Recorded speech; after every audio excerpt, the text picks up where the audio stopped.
नमस्कार दोस्तों, आप लोगों का बहुत बहुत स्वागत है आपके अपने यूट्यूब चैनल पर। दोस्तों आज की इस वीडियो में हम लोग जीके जीएस से संबंधित आज की इस वीडियो में दोस्तों 20 क्वेश्चंस करने वाले हैं जो आपके आने वाले किसी भी एग्ज़ाम के लिए काफ़ी ज़्यादा मोस्ट इंपॉर्टेंट होंगे। दोस्तों अगर आप लोग किसी भी एग्ज़ाम्स की अगर तैयारी करते हो, चाहे आप लोग एसएससी से रिलेटेड किसी एग्ज़ाम की तैयारी कर रहे हो या आरपीएफ की तैयारी कर रहे हो या सीआरपीएफ, बीएसएफ, आईटीबीपी या दोस्तों आप लोग ग्रुप डी, एनटीपीसी या एसएससी जीडी या अग्निवीर से संबंधित किसी एग्ज़ाम की अगर तैयारी करते हो, तो ऐसे क्वेश्चन दोस्तों अक्सर आपके एग्ज़ाम में देखने को मिलते हैं कि मौलिक कर्तव्यों को किस देश से लिया गया है। क्वेश्चन बहुत इंपॉर्टेंट है। मैग्सेसे अवार्ड पाने वाले प्रथम भारतीय व्यक्ति कौन थे? कोलकाता किस नदी के किनारे स्थित है? तो दोस्तों इन सभी क्वेश्चंस के आंसर जानने के लिए आज की इस वीडियो में आप लोग लास्ट तक बने रहिएगा, क्योंकि हर एक क्वेश्चन आप किसी भी एग्ज़ाम की अगर तैयारी करते हो तो बहुत इंपॉर्टेंट होने वाला है। तो चलिए दोस्तों आज की इस वीडियो को हम लोग बिना टाइम वेस्ट किए हुए स्टार्ट कर लेते हैं। उससे पहले जितने भी फ्रेंड्स लोग हमारे इस चैनल पर पहली बार आए हैं, तो प्लीज़ आप लोग चैनल को सब्सक्राइब करना बिल्कुल भी मत भूलिएगा। तो दोस्तों आपकी स्क्रीन पर फर्स्ट क्वेश्चन है कि फ्रांस की मुद्रा का नाम क्या है? यानी दोस्तों जो फ्रांस देश है, इसकी जो मुद्रा है उसका क्या नाम है? तो दोस्तों आपको ध्यान रखना बहुत इंपॉर्टेंट है। आपके सभी एग्जाम में मुद्रा और राजधानी से संबंधित जरूर क्वेश्चन पूछा जाता है। तो यहाँ पर दोस्तों फ्रांस की जो मुद्रा है वो है यूरो। ठीक है। अगर बात करें दोस्तों फ्रांस देश की जो राजधानी क्या है, तो दोस्तों आपको राजधानी भी याद रखना है क्योंकि इम्पोर्टेंट है ये क्वेश्चन। तो दोस्तों इस देश की जो राजधानी का नाम है वो है पेरिस। ठीक है, तो आप लोग याद रखिएगा। अगर बात करें दोस्तों यहाँ पर ऑप्शन में दिया गया है कि एन, दोस्तों एन जो है ये किस देश की मुद्रा का नाम है? तो जापान देश की। दोस्तों ये बहुत इंपॉर्टेंट है, आपके परीक्षाओं में कई बार ये क्वेश्चन पूछा गया है कि जो है एन किस देश की मुद्रा का नाम है। तो आपको ध्यान रखना जापान देश की जो मुद्रा का नाम है वो एन है। तो क्वेश्चन बहुत इंपॉर्टेंट, आपको इन सभी पॉइंट्स को भी याद रखना है। चलिए इसके बाद नेक्स्ट क्वेश्चन है कि कोलकाता किस नदी के किनारे अवस्थित है? तो दोस्तों अक्सर आपके एग्ज़ाम में ऐसा क्वेश्चन ज़रूर पूछा जाता है जो नदियों के किनारे फेमस शहर बसे हुए हैं इनसे संबंधित है। तो यहाँ पर दोस्तों आपसे पूछा जा रहा है कि जो कोलकाता ये किस नदी के किनारे स्थित है। तो आपको दोस्तों ध्यान रखना आपका जो कोलकाता शहर है ये आपकी हुगली जो नदी है यहाँ पर दोस्तों स्थित है। तो इस क्वेश्चन का ऑप्शन जो सी है ये बिल्कुल राइट हो जाएगा। चलते हैं नेक्स्ट क्वेश्चन की तरफ कि आनंद बाजार पत्रिका का प्रकाशन कहाँ से होता है? देखिए क्वेश्चन ये आपके परीक्षाओं में बहुत बार अभी पूछा गया, हाल ही में जो एग्ज़ाम हुए हैं यूपी पुलिस में भी पूछा गया दोस्तों कि जो आनंद बाजार पत्रिका का प्रकाशन ये कहाँ से होता है। तो दोस्तों इसका जो प्रकाशन हुआ है वो आपके कोलकाता से होता है। यहाँ पर इस क्वेश्चन का जो ऑप्शन डी है ये बिल्कुल करेक्ट हो जाएगा। तो इसलिए इंपॉर्टेंट क्वेश्चन आपको ध्यान रखना है। चलिए इसके बाद अगला क्वेश्चन है कि नेशनल डिफेंस कॉलेज कहाँ अवस्थित है? यानी दोस्तों आपका जो नेशनल डिफेंस कॉलेज है ये कहाँ पर स्थित है? तो दोस्तों आपको ध्यान रखना, अगर इसकी बात करें तो ये आपका नई दिल्ली, यानी दोस्तों जो दिल्ली है यहाँ पर आपका जो नेशनल डिफेंस कॉलेज है ये स्थित है। तो क्वेश्चन का जो ऑप्शन डी है ये बिल्कुल करेक्ट हो जाएगा। तो आपको ध्यान रखना है। अगर दोस्तों वीडियो पसंद आ रहा है तो फटाफट वीडियो को लाइक कर दीजिएगा और ज़्यादा से ज़्यादा अपने फ्रेंड्स तक भी इस वीडियो को शेयर कर दीजिए, क्योंकि ऐसे क्वेश्चन अगर आप किसी भी एग्ज़ाम्स की तैयारी करते हो या आप लोग अभी किसी क्लास में पढ़ाई कर रहे हो, भविष्य में आप तैयारी करोगे तो ऐसे क्वेश्चन ज़रूर आपके एग्ज़ाम में आने वाले हैं। तो इसलिए आप लोग अभी से जीके जीएस को मजबूत करने के लिए हमारे इस चैनल को आप लोग सब्सक्राइब करना बिल्कुल भी मत भूलिएगा और हर एक वीडियो को आप लोग शुरू से लास्ट तक पूरी देखा करें।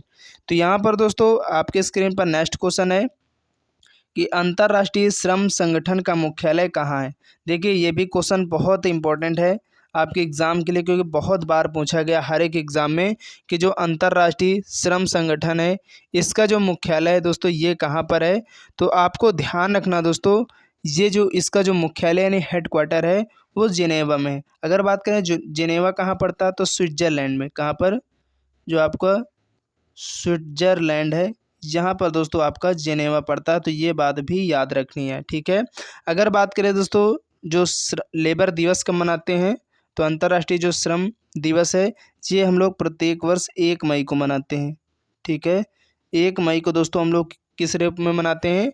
तो अंतर्राष्ट्रीय श्रम दिवस के रूप में मनाते हैं। तो ये बात भी आपको याद रखनी, क्वेश्चन बहुत इंपॉर्टेंट है। चलिए इसके बाद अगला क्वेश्चन है कि मैग्सेसे अवार्ड पाने वाला प्रथम भारतीय कौन थे। यानी दोस्तों आपको बताना है कि जो मैग्सेसे अवार्ड से सम्मानित होने वाले पहले भारतीय व्यक्ति हैं वो कौन है। बहुत बार क्वेश्चन पूछा गया है। तो दोस्तों आपके आचार्य जो विनोबा भावे हैं, ये ऐसे पहले व्यक्ति हैं भारतीय जो मैग्सेसे अवार्ड इनको मिला था। तो यहाँ पर क्वेश्चन का ऑप्शन जो सी है जो बिल्कुल करेक्ट हो जाएगा। चलिए इसके बाद अगला क्वेश्चन है कि निम्नलिखित में से किसका जन्म दिवस शिक्षक दिवस के रूप में मनाया जाता है। देखिए हर साल दोस्तों शिक्षक दिवस मनाया जाता है, ठीक है। और अगर बात करें दोस्तों ये किन की याद में मनाया जाता है, किन के जन्म दिवस पर मनाया जाता है, बहुत बार क्वेश्चन पूछा जाता है। तो आपको ध्यान रखना दोस्तों, आपके जो डॉक्टर एस राधाकृष्णन थे, यानी जो डॉक्टर सर्वपल्ली राधाकृष्णन थे, इन्हीं के जन्म दिवस पर दोस्तों हम लोग प्रत्येक वर्ष शिक्षक दिवस के रूप में मनाते हैं। तो क्वेश्चन का ऑप्शन जो सी है ये बिल्कुल करेक्ट हो जाएगा।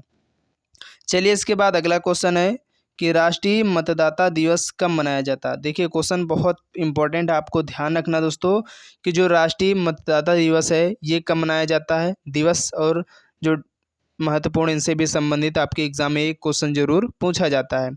तो आपको ध्यान रखना दोस्तों, जो यहाँ पर आपका राष्ट्रीय मतदाता दिवस है ये 25 जनवरी को मनाया जाता है। यानी क्वेश्चन का ऑप्शन जो डी है यहाँ पर ये बिल्कुल करेक्ट हो जाएगा, ठीक है।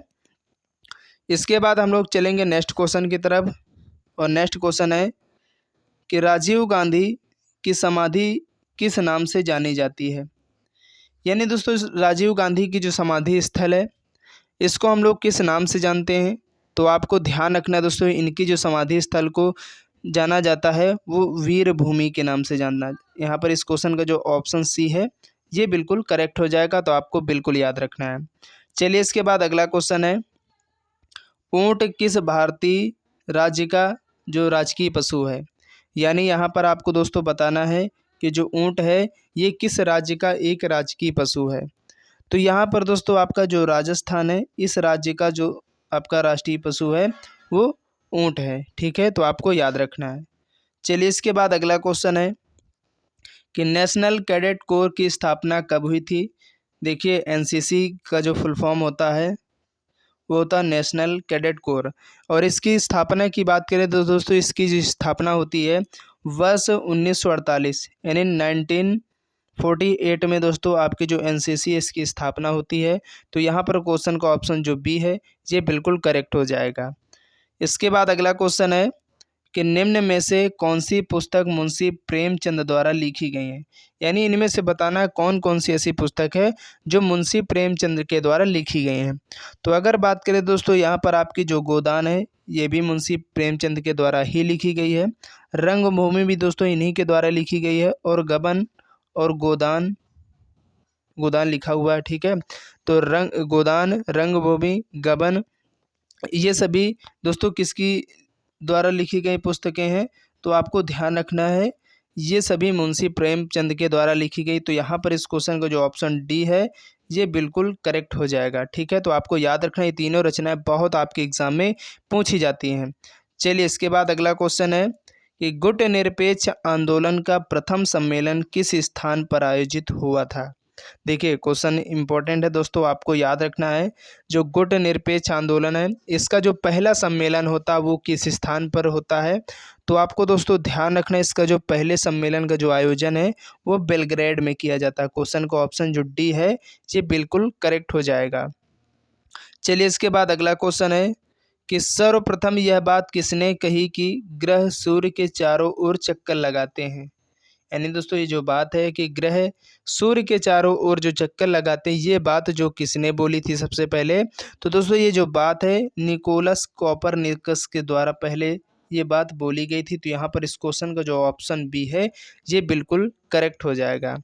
चलते हैं नेक्स्ट क्वेश्चन की तरफ कि स्वतंत्र भारत के प्रथम गवर्नर जनरल कौन थे। देखिए अक्सर ये क्वेश्चन आपके हर एक एग्जाम में बहुत बार देखने को मिला है कि जो स्वतंत्र भारत के प्रथम गवर्नर जनरल थे वो कौन थे। तो दोस्तों आपको मालूम भी होगा जो भारत के यानी स्वतंत्र भारत के जो प्रथम गवर्नर जनरल थे वो कौन थे। तो दोस्तों वो थे आपके लॉर्ड माउंटबेटन। यानी यहाँ पर इस क्वेश्चन का ऑप्शन जो ए है ये बिल्कुल करेक्ट हो जाएगा। चलिए इसके बाद अगला क्वेश्चन है कि निम्नलिखित में से कौन सा भारतीय संसद का अंग है। यानी यहाँ पर आपको बताना है कि भारतीय संसद के कितने अंग होते हैं। तो आपको दोस्तों यहाँ पर याद रखना, भारतीय संसद के 3 अंग होते हैं। पहला दोस्तों आपका राज्यसभा, ठीक है, दूसरा आपका लोकसभा, इसके बाद आपका राष्ट्रपति। यानी भारतीय संसद के जो है कितने अंग होते हैं, तो राज्यसभा, लोकसभा और राष्ट्रपति। तो यहाँ पर इस क्वेश्चन का ऑप्शन जो डी है ये बिल्कुल करेक्ट हो जाएगा। तो आपको ध्यान रखना है संसद के कितने अंग होते हैं अगर केवल बात की जाए, ठीक है, तो आपको याद रखना है, ठीक है। चलिए इसके बाद हम लोग नेक्स्ट क्वेश्चन की तरफ बढ़ेंगे कि राष्ट्रपति राज्यसभा में कितने सदस्यों को नियुक्त कर सकता है। यानी दोस्तों अगर राष्ट्रपति चाहे तो राज्यसभा में कितने सदस्यों को नियुक्त कर सकता है, तो दोस्तों 12 सदस्यों को। क्वेश्चन का ऑप्शन जो डी है यहाँ पर राइट हो जाएगा। चलिए इसके बाद अगला क्वेश्चन है कि सौर ऊर्जा को विद्युत ऊर्जा में परिवर्तित करता है कौन इनमें से। यहाँ पर आपको बताना है इनमें से किसके द्वारा सौर ऊर्जा को विद्युत ऊर्जा में परिवर्तित किया जाता है। तो दोस्तों सोलर सेल जो होते हैं, सोलर सेल का काम है कि सूर्य से ऊर्जा को स्टोर करना, ग्रहण करना, भंडारण करना, और फिर हम लोग इसी के द्वारा किसी भी यंत्र को चलाते हैं। जैसे मान लीजिए हमने ट्यूबवेल लगवा दिया, ठीक है, समरसेबल। तो अगर ये सोलर पैनल वाला सिस्टम है तो पहले चार्ज होगा धूप से, उसके बाद उस जो बैटरी होंगी उसमें ये ऊर्जा को स्टोर करेगा, और इसी की ऊर्जा से दोस्तों हम लोग जब करंट देंगे तो हमारा जो मोटर है, यानी जो उसमें मोटर पड़ी होती है तो वो चलेगी, तो वो उसमें इलेक्ट्रिक है तो इसलिए विद्युत हो गया। तो वो क्या किया, सौर ऊर्जा को विद्युत ऊर्जा में परिवर्तित किया, तब हमारा जो ट्यूबवेल है वो पानी देने लगता है। तो ऐसे आप लोग समझ लिया करिए, ऐसे भी क्वेश्चन आपके एग्जाम में बहुत बार पूछे जाते हैं। तो यहाँ पर इस क्वेश्चन का जो ऑप्शन ए है ये बिल्कुल करेक्ट हो जाएगा। चलिए इसके बाद अगला क्वेश्चन है कि भारत के 2 सर्वोच्च वीरता पुरस्कार कौन है। इनमें से आपको बताना है कि भारत के जो 2 सर्वोच्च वीरता पुरस्कार हैं उनको किस नाम से जानते हैं, कौन कौन से हैं।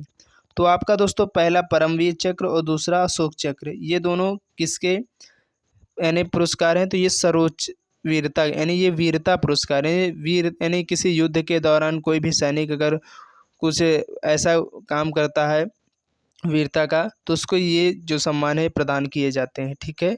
तो क्वेश्चन का यहाँ पर ऑप्शन जो बी है ये बिल्कुल राइट हो जाएगा। तो आपको ध्यान रखना है। चलिए इसके बाद आज की इस वीडियो का लास्ट क्वेश्चन है कि मौलिक कर्तव्यों को किस देश से ग्रहण किया गया। देखिए क्वेश्चन बहुत इंपॉर्टेंट है।